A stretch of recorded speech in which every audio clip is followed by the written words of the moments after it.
He's buying some time as one final shot, and that's going to be an extra kill to Root. So not really reading the map, it looks like, and seeing the rotation coming in. The bottom river is totally owned right now by Live Sandbox, so kind of caught with their pants down. And yes, they're going to get some other objectives, but yeah, still extra kills in the bottom lane turret should go the way of Live Sandbox. Definitely the better trade, 100% for Live Sandbox, but at least Nongshim is able to find value elsewhere on the map. Bay gets a turret plate, and see the Herald's going to trade down this whole turret.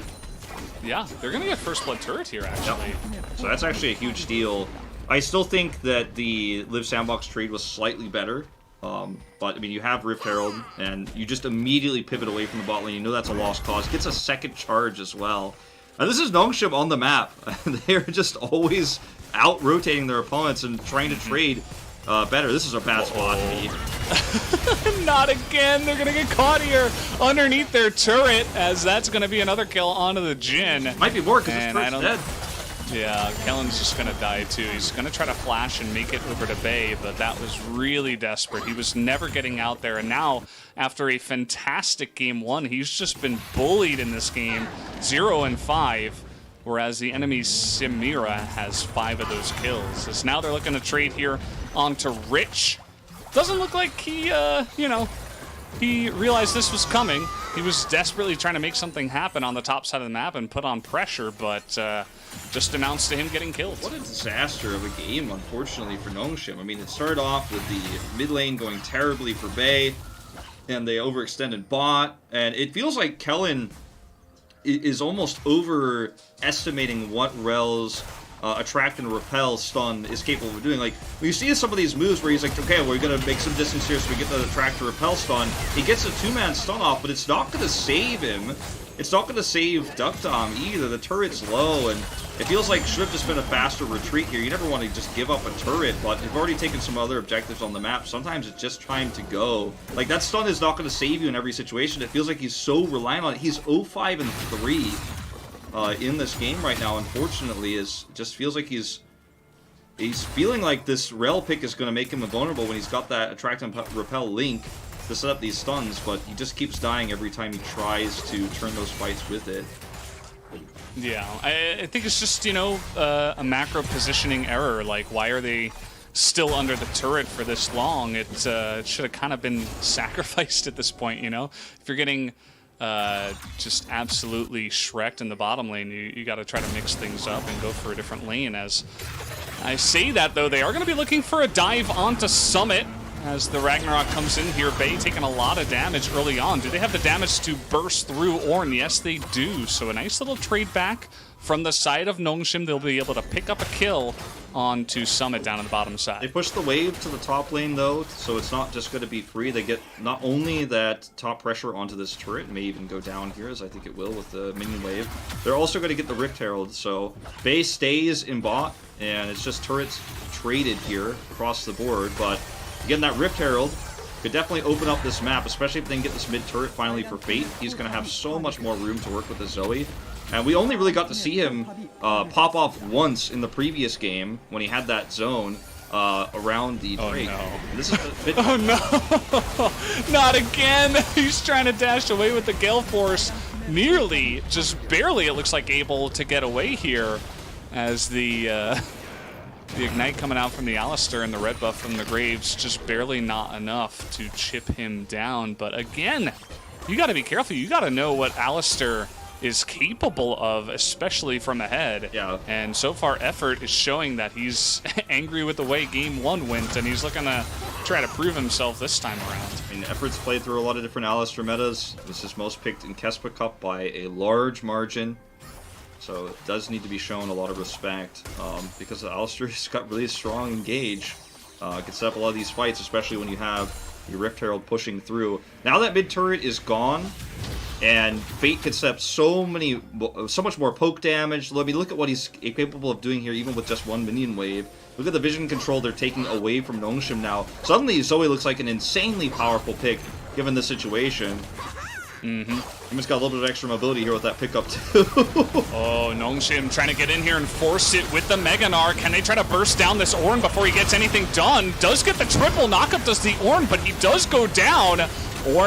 Rich rather, trying to boop some heads into the wall, but Rich is going to go down, and now there's not much of a front line to the side of Nongshim as, oh man, Duckdom just immediately gets one-tapped on the backside. He's like, wait, I forgot about you? Yeah, oh, not quite. Well, here comes effort. Yeah. He's got those Moby boots. Knows he's been spotted, and so Peanut will be able to get away, but Nongshim just desperately trying to force that fight, and they get punished for it. This is actually just, I mean, this game is over.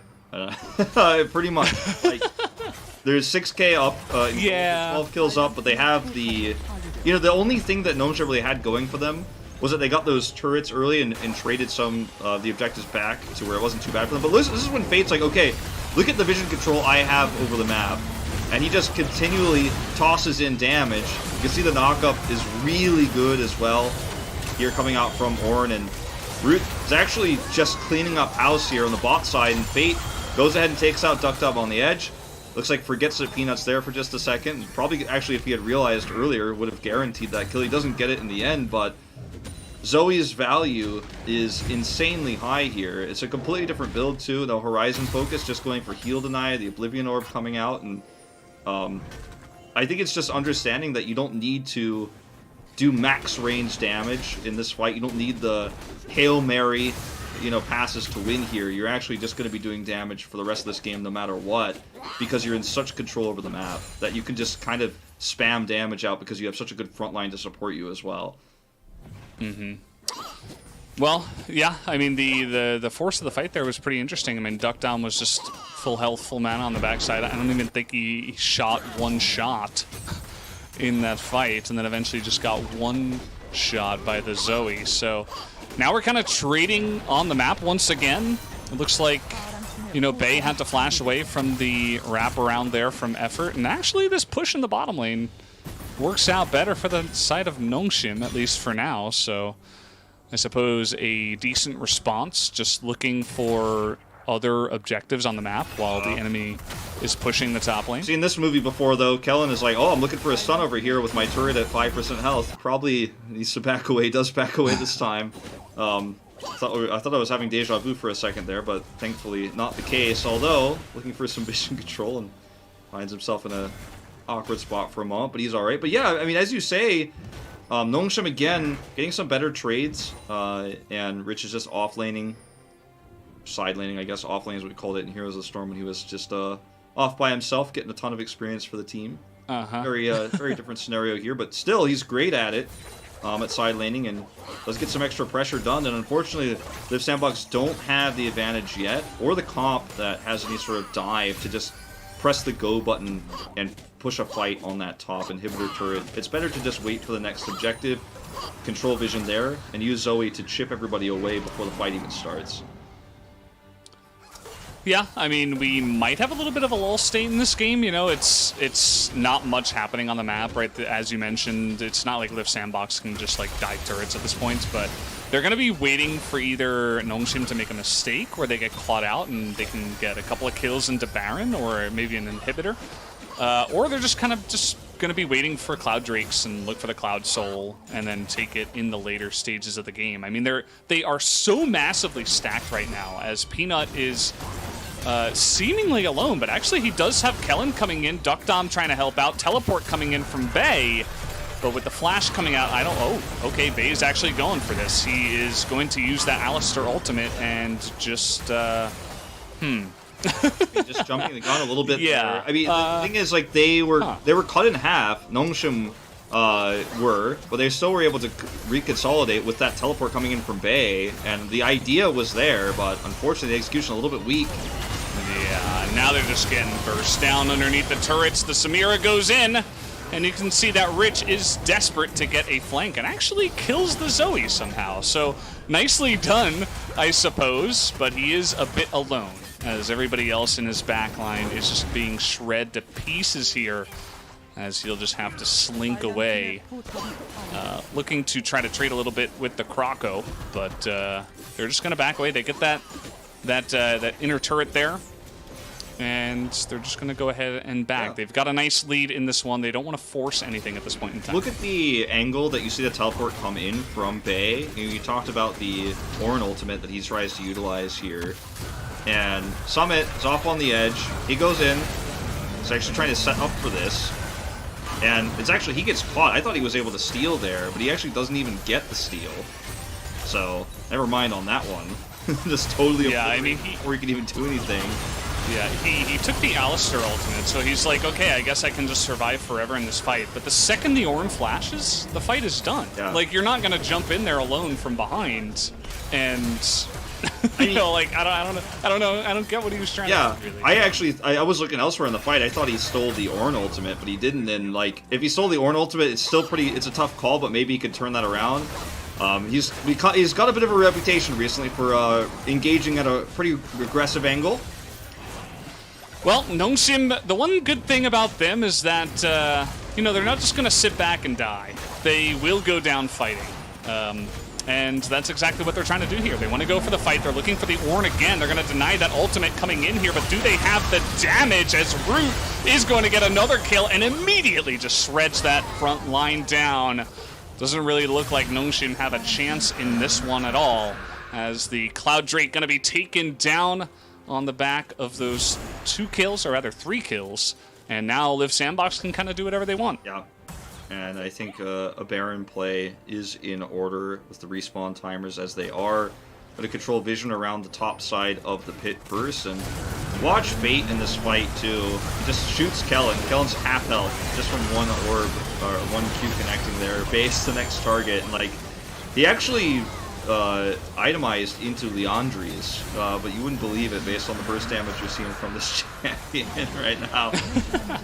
He's got a needlessly large rod completed as well. Like, he might even, I mean, he won't, but he could build into a death cap at this point. I mean, why not? Just one-shot people.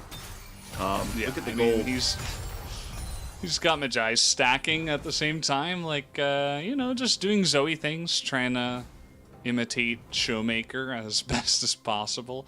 Showmaker definitely one of those guys to go second item Magi's very, very quickly in a lot of their games. Very easy when you're on Dalmon, I suppose. He just and Canyon just kind of 1v9s. Just outright buys a Horizon focus. He's like, well, I guess we'll just just take that. Yeah. You know, I've got a lot of gold.